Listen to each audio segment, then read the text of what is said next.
Hello. आज के इस वीडियो में हम डिस्कस करेंगे डीएवी क्लास 11 फिजिक्स सब्जेक्ट के सिलेबस के बारे में। तो फिजिक्स क्लास 11 का है जिसका सब्जेक्ट कोड है 042 और ये है एकेडमिक सेशन 2021-2022 के लिए, यानी कि ये जो सिलेबस है ये है एनुअल एग्जामिनेशन जो अभी मार्च और अप्रैल में होने वाला है 2022 में। ठीक है, तो इस सिलेबस को बताने से पहले मैं ये चीज़ बताना चाहूँगा कि इस बार सीबीएसई वालों ने कुछ टर्म वंस के टॉपिक को भी यहाँ पर इंटीग्रेट किया है, जो कि आपके क्लास 12th के सिलेबस को पढ़ने में काफ़ी हेल्पफुल रहेंगे। ठीक है, तो टर्म वन से भी कुछ गिने चुने टॉपिक के ऊपर क्वेश्चन आएगा और ये जो पेपर है ये आपका होगा टोटल 35 मार्क का पेपर होगा फिजिक्स का। ठीक, और फिजिक्स के पेपर को टोटल 4 यूनिट में डिवाइड किया गया है।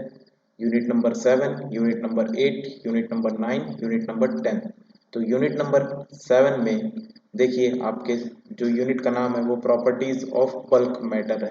इसमें आपके 3 चैप्टर फॉल करते हैं। चैप्टर नंबर 9 यानी कि mechanical properties of solid, chapter number 10 mechanical properties of fluid और chapter number 11 thermal properties of matter.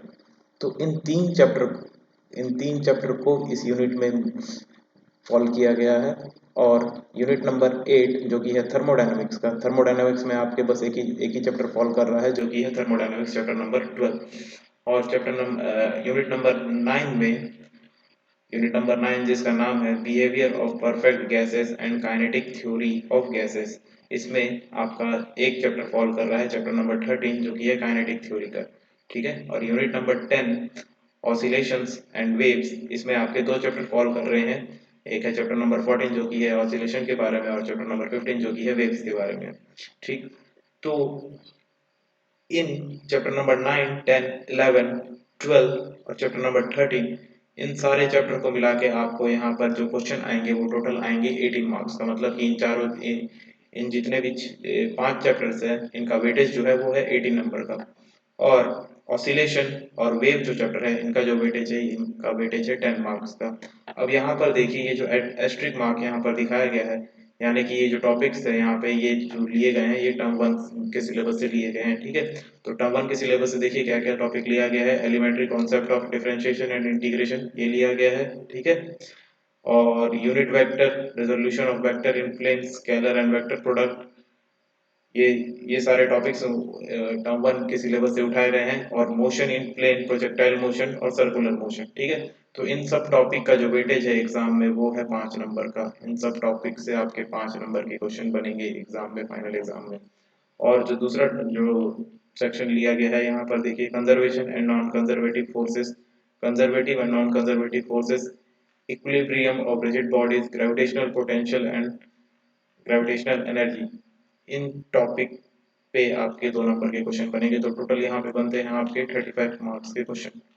ठीक है, अब यहाँ पर देखिए लिखा हुआ है कि जो एस्ट्रिक्स वाले टॉपिक हैं वो लिया गया है टर्म वन के सिलेबस से। तो सबसे पहले हम लोग पहला यूनिट नंबर 7 देखते हैं। यूनिट नंबर 7 जिसका है प्रॉपर्टीज ऑफ, नाम है bulk, properties of bulk matter. यहाँ पर देखिए चैप्टर नंबर 9, 10 और चैप्टर नंबर 11 फॉल कर रहा है। तो चैप्टर नंबर 9 जिसका नाम है मैकेनिकल प्रॉपर्टीज ऑफ सॉलिड, यहाँ पर आपको क्या क्या पढ़ना है, स्ट्रेस स्ट्रेस स्ट्रेन रिलेशनशिप पढ़ना है, हुक्स लॉ पढ़ना है, यंग्स मॉड्यूलस और बल्क मॉड्यूलस। ये 4 टॉपिक है आपको यहाँ पर पढ़ने होंगे।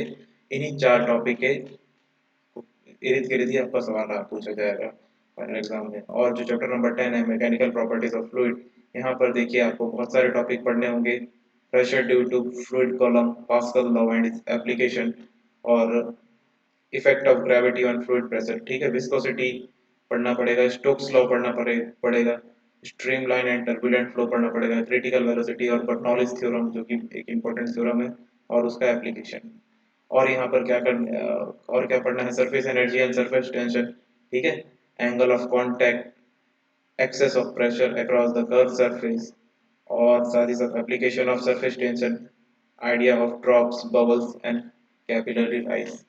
तो चैप्टर नंबर 10 में जो कि है मैकेनिकल प्रॉपर्टीज ऑफ फ्लूइड में, ये सारे टॉपिक्स आपको यहाँ पे कवर करने होंगे फाइनल एग्जाम के लिए।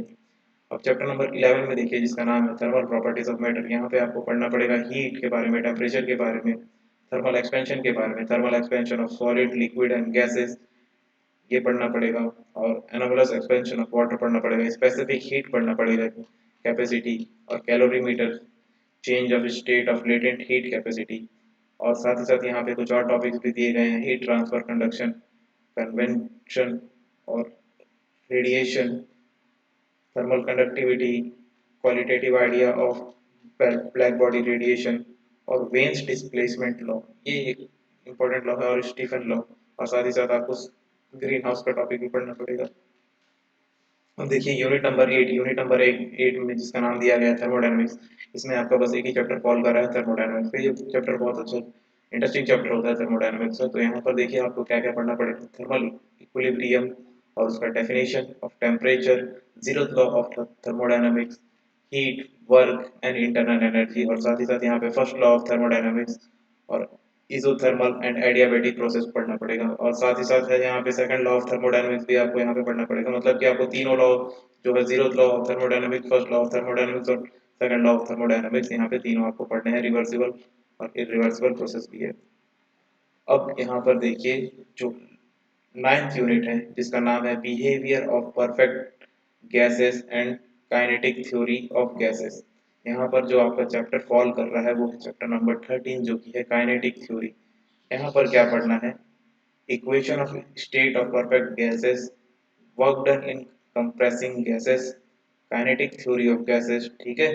अजम्पशन, उसका कॉन्सेप्ट पढ़ना पड़ेगा, कॉन्सेप्ट ऑफ प्रेशर क्या होता है, काइनेटिक इंटरप्रिटेशन ऑफ टेम्परेचर पढ़ना पड़ेगा।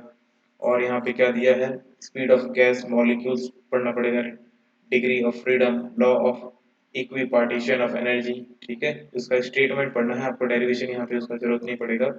और application of specific heat capacities of gases, concept of mean free path और एवोगाड्रोस नंबर पढ़ना पड़ेगा। अब जो लास्ट यूनिट है वो है ऑक्सीलेशंस एंड वेव्स, चैप्टर नंबर 14। ये ऑक्सीलेशंस और वेव का जो चैप्टर है बहुत इजी चैप्टर होता है, यहाँ पे आप अच्छा स्कोर कर सकते हैं। तो ऑक्सीलेशंस में देखिए क्या पढ़ना है, सबसे पहला पढ़ना है पीरियोडिक मोशन, टाइम पीरियड पढ़ना पड़ेगा, यहाँ पे फ्रीक्वेंसी पढ़ना पड़ेगा, displacement as a function of time पढ़ना पड़ेगा और पीरियोडिक फंक्शन पढ़ना पड़ेगा, simple harmonic function and its equation, ठीक है। उसके phases, oscillation of loaded spring, restoring force and force constant, और energy in SHM, kinetic and potential energies. और यहाँ पे क्या पढ़ना पड़ेगा, derivation of expressions for its time period, simple pendulum का, ठीक है। और यहाँ पे है damped oscillation, free and forced oscillation के साथ। रेजोनेंस एक लास्ट टॉपिक है जो यहाँ पे।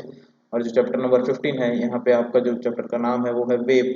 तो वेव में आपको पढ़ना है wave motion, transverse and longitudinal waves के बारे में, speed of travelling of waves का डिस्प्लेसमेंट रिलेशन है, progressive wave, principle of superposition, ये इंपॉर्टेंट टॉपिक है, रिफ्लेक्शन ऑफ वेव, ये भी इंपॉर्टेंट टॉपिक है, और standing waves in string, organ, pipes and beats. तो ये जो था आपका सिलेबस था। अब यहाँ पर देखते हैं हम लोग प्रैक्टिकल के बारे में कि आपको जो प्रैक्टिकल एग्जाम होगा जो कि होगा 15 मार्क्स का, वहाँ पे क्या क्या आपसे पूछा जाएगा। तो प्रैक्टिकल पे देखिए आपके दो सेक्शन होंगे, ठीक है। हर एक सेक्शन का नंबर होगा हर एक सेक्शन का नंबर होगा 4 मार्क्स का होगा। तो दोनों जो जो एक्सपेरिमेंट होंगे वो 4-4 मार्क्स के होंगे। तो टोटल आपके एक्सपेरिमेंट के जो मार्क्स होंगे वो होंगे 8 मार्क्स के। और आपका प्रैक्टिकल रिकॉर्ड जो आपने मेंटेन किया है उस चीज़ का जो मार्क्स है वो 2 मार्क्स का है। और आपको वाइवा, आपके जो वाइवा होगा आपके एक्सपेरिमेंट या किसी टॉपिक के बेसिस पे, वो होगा 5 मार्क्स का। तो टोटल यहाँ पे आप कवर करेंगे 15 मार्क्स, ठीक है। तो प्रैक्टिकल आपका जो टोटल होगा ये होगा 15 मार्क्स। तो 35 + 15 जो कि हो गया 50। तो फिर टर्म 2 का जो पेपर होगा वो टोटल आपका 15 मार्क्स का, including pen paper test and practicals, ठीक है। तो आपको देखिए यहाँ पर प्रैक्टिकल कौन कौन से प्रिपेयर करने होंगे, यहाँ पर एक्सपेरिमेंट्स का लिस्ट दिया हुआ है, आप यहाँ पर देख सकते हैं।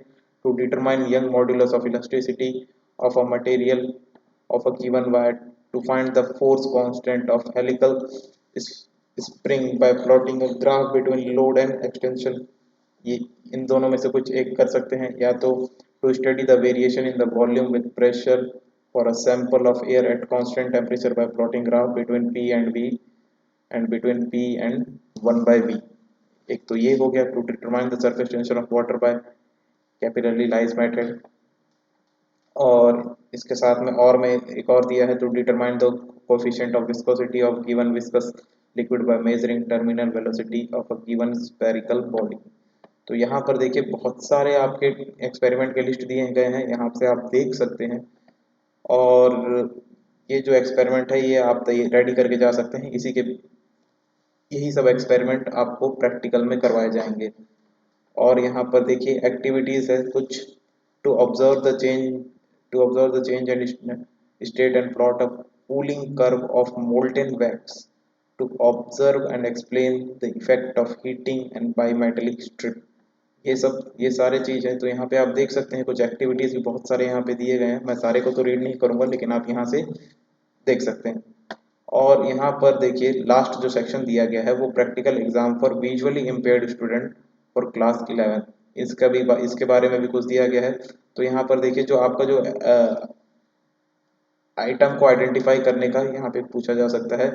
तो यहाँ पे ये सारे जो आइटम्स के लिस्ट दिए हैं, इसको कैसे आप आइडेंटिफाई करेंगे, यहाँ से आप इन सारा सारा चीज़ों का नाम देख लीजिए। ठीक है। और यहाँ पे देखिए लिस्ट ऑफ प्रैक्टिकल्स यहाँ पे आपको मिल जाएगा उस चीज़ का। तो यहाँ पे कुछ प्रैक्टिकल्स के लिस्ट दिए गए हैं, टोटल 10 प्रैक्टिकल है। इन सारे प्रैक्टिकल्स को आपको प्रिपेयर करना पड़ेगा। तो इसको आप लोग देख लीजिएगा। अगर और आपको अगर पीडीएफ चाहिए इस चीज़ का, तो आप मुझे पर्सनली मैसेज भी कर सकते हैं मेरे व्हाट्सएप नंबर पे, जो कि चैनल के डिस्क्रिप्शन बॉक्स में गिवन दिया हुआ है। तो thank you, good luck for your examination.